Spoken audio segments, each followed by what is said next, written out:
Story 1. Believing all the advice given in TikTok or Instagram videos without doing any research. Edited to add Reddit, Facebook, podcasts, literally all social media platforms. Story 2. Total lack of awareness of other people is evident on the roads and in supermarkets. People have become like zombies or selfish. Story 3. How media and news outlets do not care about accuracy or facts because a click is a click and that generates revenue. Story 4. The belief that the most extreme example is the norm. This existed before the internet. It is pretty much human nature. But the internet broadcasts every single thing that almost never happens. If something happens 1% of the time to 100 million people, it has happened a million times. If 1% of those people post about it, you see it thousands and thousands of times. It feels like it is happening all the time, everywhere. It is polarizing, yes, but it is also paralyzing. So from someone who used to consume all this misinformation and has since become more grounded, most people are normal. The extreme behavior is not everywhere. Story 5. You will own nothing and be happy. Everything is becoming a subscription service, and the things you can own are quickly becoming unaffordable to the average person. Story 6. Lack of any desire for privacy is one of the most important things to me, yet I feel like almost nobody else understands. Edit. I meant posting private lives on social media, but many of you brought up other privacy-related concerns that are scary too. Story 7. I'm sure I could get a long list if I thought about it, but two issues stand out from the United States and the United Kingdom. 1. Everyone is stretched thin with less and less time available to live life as they choose. It weakens communities and is a major reason why neighborhoods feel soulless. Even in well-off areas, few people have the time or energy to contribute, and even if they do, the basic local structures to support such efforts are lacking. This makes it extremely difficult to start something positive in your area. 2. The deterioration of everything. Economic structures seem to reward poor quality and borderline scam products, making it increasingly difficult to identify what is good or responsibly made. In short, doing things well or being kind on the basis that this improves the world seems less common. Story 8. People on Facebook believe that artificial intelligence-generated images are real. Story 9. The complete lack of internet safety and technology literacy among children. Story 10. Group thinking. It does not matter anymore if you are right or wrong. All that matters now is if you are part of the loudest group. Story 11. The deterioration of literally everything. Companies that used to offer good services now actively make them worse to increase profit. What used to be a few advertisements is now advertisements literally everywhere, even when you are paying a subscription for the service, which is part of why I block ads on all platforms. Companies that used to be competitive have grown complacent and acquired all their competitors until they no longer have to compete. They treat their employees like incapable children who must be closely supervised and micromanaged non-stop to ensure they are doing their job, including timed bathroom breaks. They monitor employees with methods that, even 10 years ago, would have been considered malware and severe privacy violations.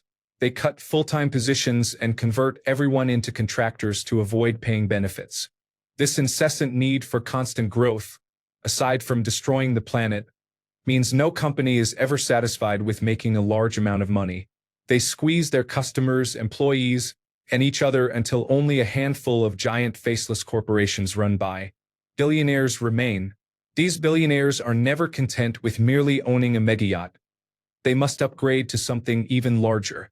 They completely control the political process and will not be satisfied until they can wire us all up and control our thoughts. Corporations have never been benevolent, but this pathological desire to be even richer feels recent.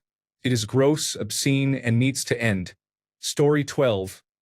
Everyone is trying to pathologize and categorize every facet of the human experience. I love that mental health topics are discussed more freely, but not everything that people do is evidence of some sort of mental illness. It is okay not to be perfect, not to have 100% efficient productivity, and to experience negative emotions. Story 13. Extreme cosmetic procedures and surgeries among young women are concerning. It is sad. Story 14. Polarization of people and opinions. There is no more gray zone. People react with extreme behavior and opinions. If someone does something, it is either a life sentence or they are made president. It is hard to be human and allowed to make mistakes, learn, and grow in a world like this where perfection is almost expected. Story 15.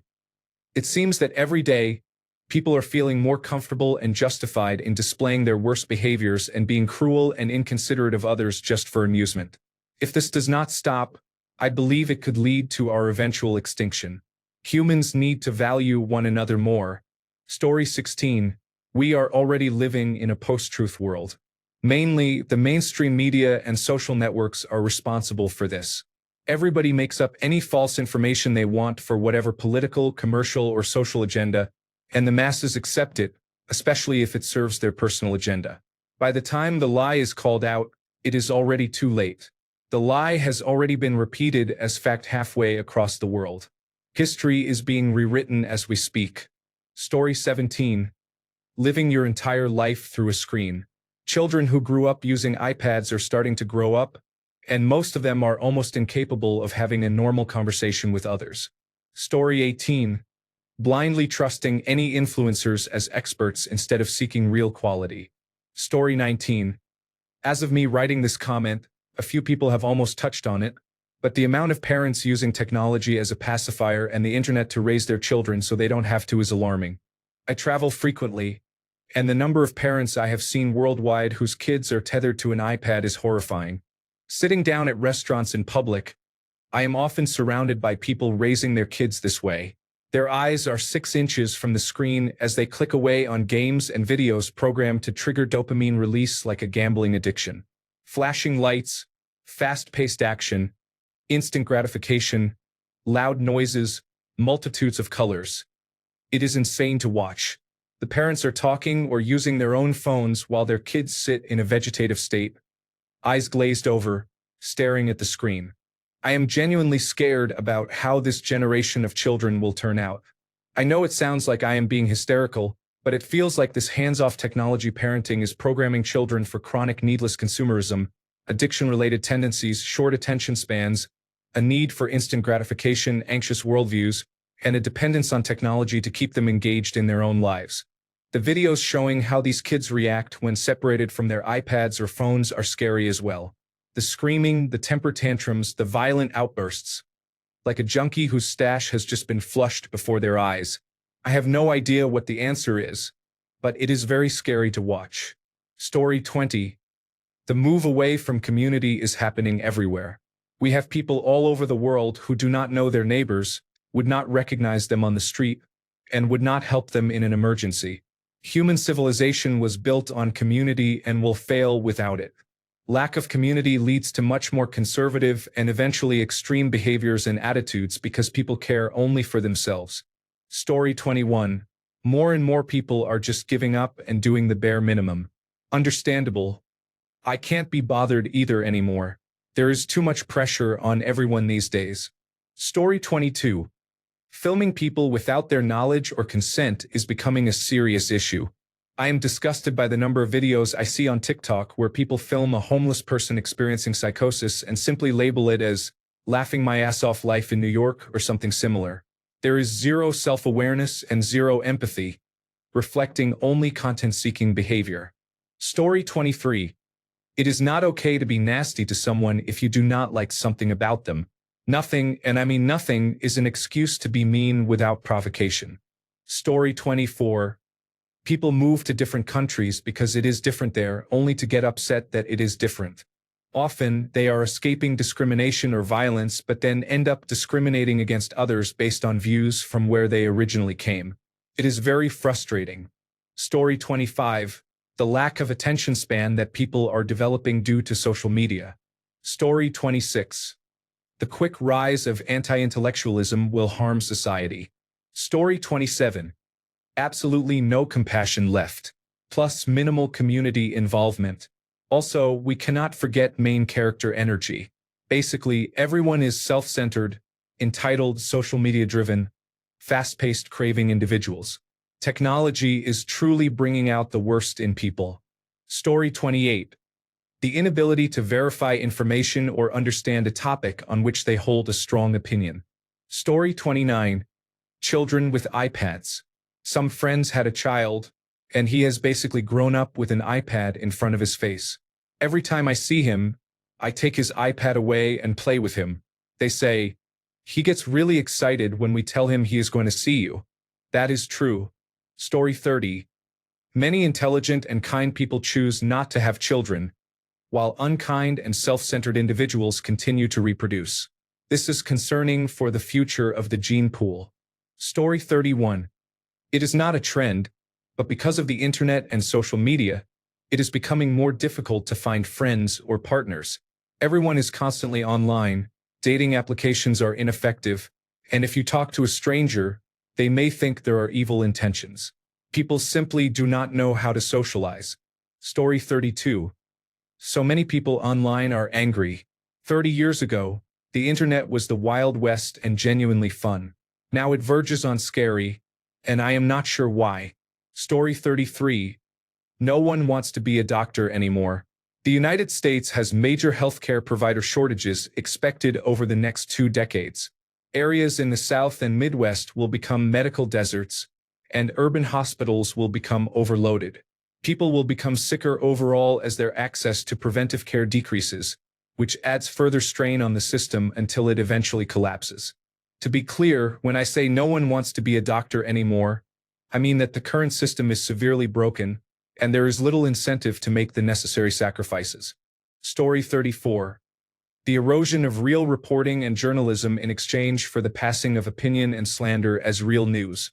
We are living in a world where anyone with a cell phone can say whatever they want and expects to be heard. Story 35. People seem to be forgetting the lessons of the previous century. Story 36.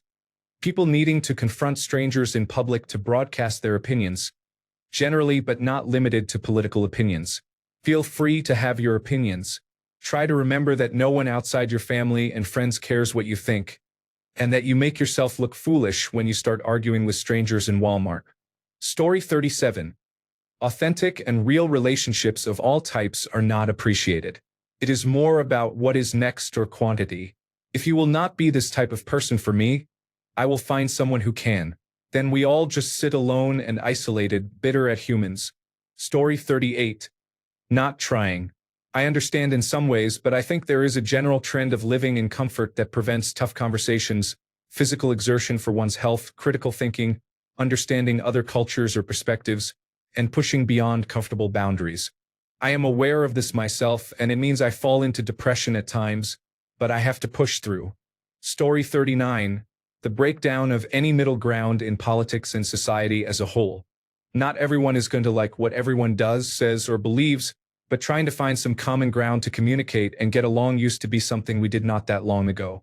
Story 40. Children do not know the difference between woman and women when speaking. It is utterly bizarre. Story 41. The growing lack of general awareness is due to everyone always looking at their phones everywhere. Story 42. People are being randomly attacked on the streets for no reason. Story 43. Growing detachment from real-world issues is noticeable. Story 44. People do not value expert opinion because they feel it is wrong. I am experiencing this in my own job. I was hired to perform a job for which I have a college degree and hold a professional license. However, I am told to adjust my professional documents because someone without a license claims they can save money by doing it differently. When things go wrong, I am blamed. Story 45. Approaching a person you do not know in public to interact casually with them is often seen as creepy and weird. The other day at the store, I saw some younger kids, and one of them was wearing a shirt of a band I like. I simply said, "Hey, cool shirt." They looked like they were going to panic or call the police. I am sure they eventually calmed down and went back to texting each other within a few minutes. Story 46. People are increasingly unable to use analog methods to navigate. For example, many people cannot use a paper map. Story 47.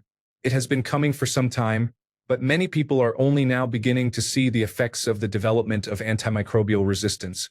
Story 48. Being inconsiderate in the name of self-care, weaponized therapeutic language, and pathologizing every behavior. Story 49. Highly qualified and terminally educated people are being laid off and going a year without work because investors are greedy and misguided. Story 50.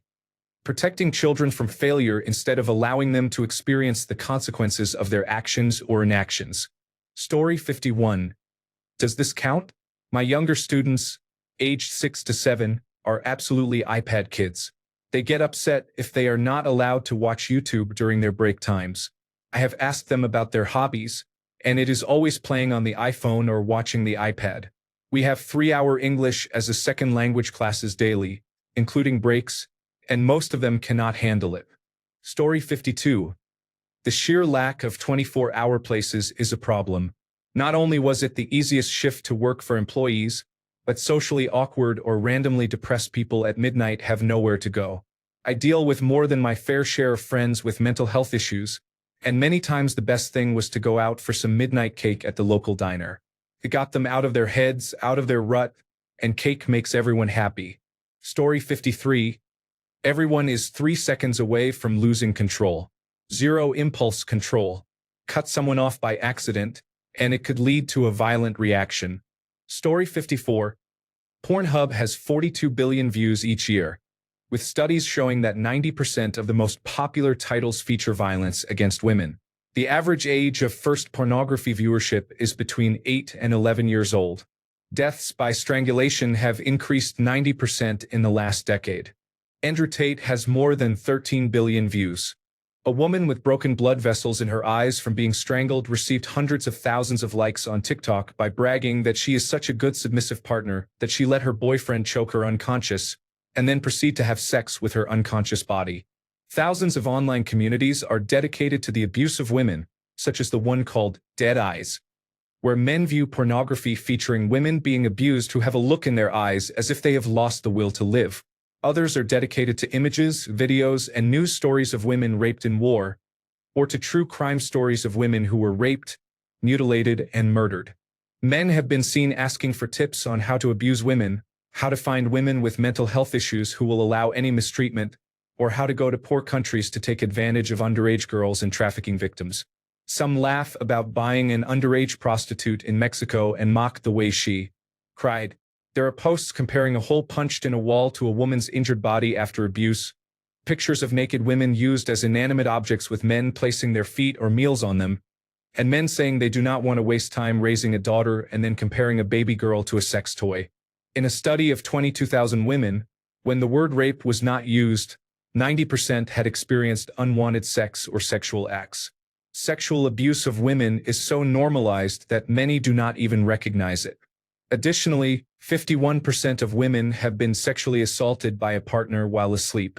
An overwhelming number of women suffer health problems such as anal fissures, bowel injury, and loss of control of bowel muscles, often requiring colostomy bags due to rectal injuries, as well as strokes under the age of 30 caused by strangulation. A man's skin is 25% thicker than a woman's. Anal canal pressure differs between men and women largely because women have a much lower center of gravity. There are also differences in digestive tract and bowel structure, likely to compensate for organ shifting during pregnancy. Women have less robust anal sphincters and lower anal canal pressures than men.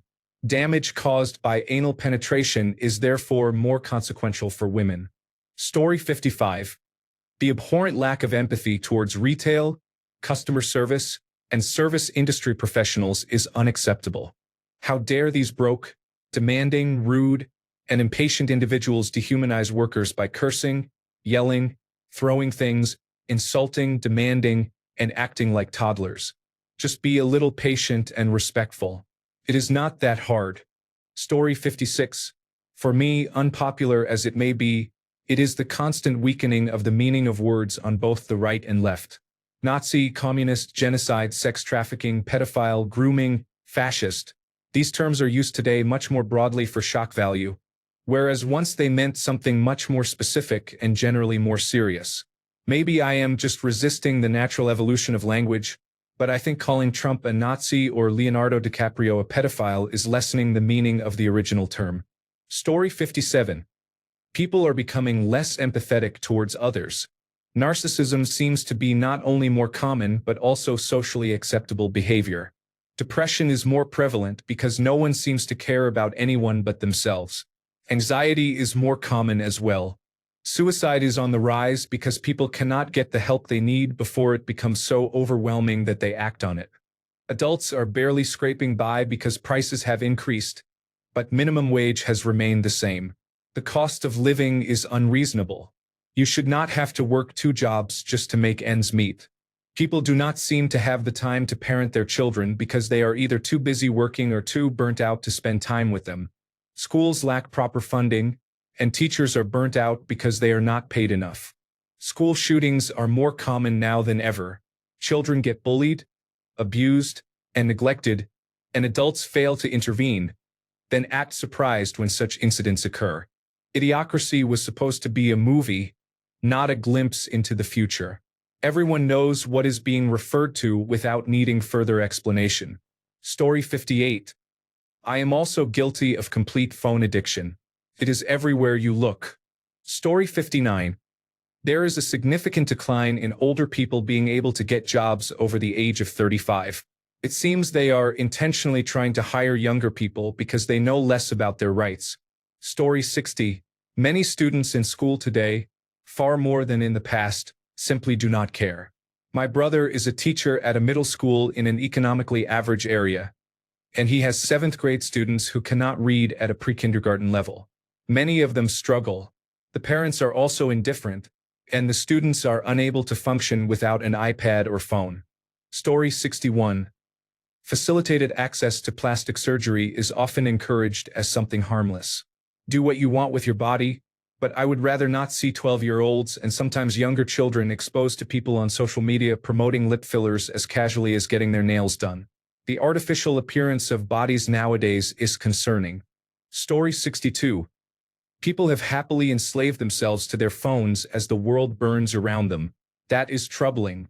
You would think the infinite knowledge of the internet would make people smarter, but it seems to have made people dumber and worse. We are addicted to the internet, and it has harmed our ability to think clearly. Story 63. People voting for others based on their feelings rather than the person's policies. Story 64. Just massively uneducated people. Maybe I should say they have a diploma or degree but do not know anything. They have zero ability to think critically. Story 65. People cannot self-soothe. Read the pregnancy or parent forums, or join a parent group on social media. It is all about, my baby spit up and I am terrified. My baby did not roll over today and I am so anxious. I need multiple ultrasounds to reassure myself I am still pregnant. People with anxiety are raising children who will likely develop even worse anxiety. We need to learn that reassurance comes from within and to give these children a break. Story 66.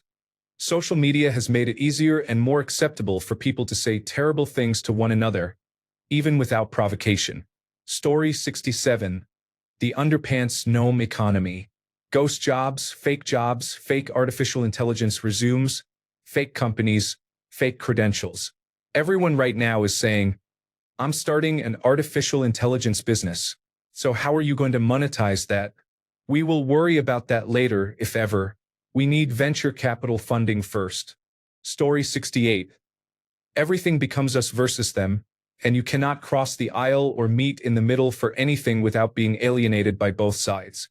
People would rather join together and hate you for compromising than try to find common ground. This is especially true in American politics, but is also seen with management versus employees and in many other areas. Story 69. I'll tell a story to explain mine. There's a guy at my job who isn't very bright. We'll call him Bob. Nice enough guy, but his opinions are very reductive. He has an annoying habit of, when challenged or told he is wrong, trying to flip it and say he doesn't understand why you're arguing with him.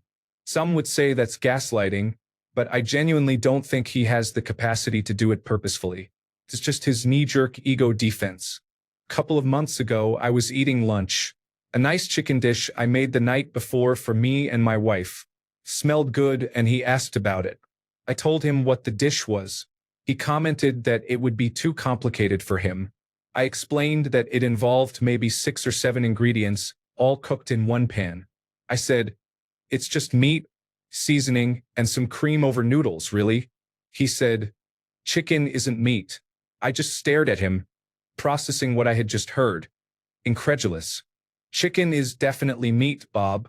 With all the confidence in the world, Bob said, nope, chicken isn't meat. It is poultry. Meat is from animals like cows and pigs. While you're right that chicken is poultry, Bob, poultry is a category of meat. Since there are many different kinds of birds we eat, it's easier to call them poultry. But poultry is very much still meat. It is animal flesh. By definition, it is meat. How do you know? Not to be rude, Bob, but it is common knowledge. Also, my father was a butcher. Chicken is meat. It's just a fact. I pulled up the definition on my computer to show the dictionary definition of meat. Flesh from an animal. You would think it would end there. Then this dense guy said, well, just because it's a fact doesn't mean it's right or true. My coworkers were trying not to laugh because he and I often have these exchanges, and I am always blown away by some of the dumb things he says. I was at that point. Bob, a fact by definition means that, to the best of our knowledge, something is right and true. That is what fact means. Well, you have your facts and I have my facts. They are both right. In some instances, Bob, on a different or more complex topic, that could be true. But in this case, you're just wrong. You're saying chicken is not considered meat. That is factually incorrect. Your so-called fact isn't a fact. I just disproved it right in front of you. You read it yourself in the dictionary. He just looked at me, and I saw the wheels turning. I knew it was coming. Why are you arguing with me about it anyway?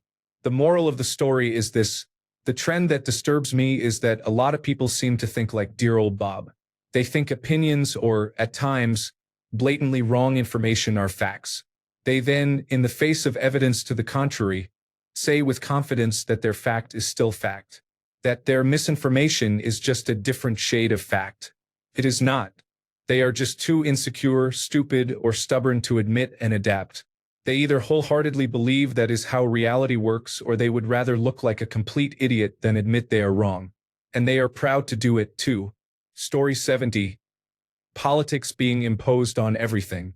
I go online to escape that and look at cat photos, not to find more reasons to be sad. Story 71. How easily society can tear down a person or business based on a 1-minute video.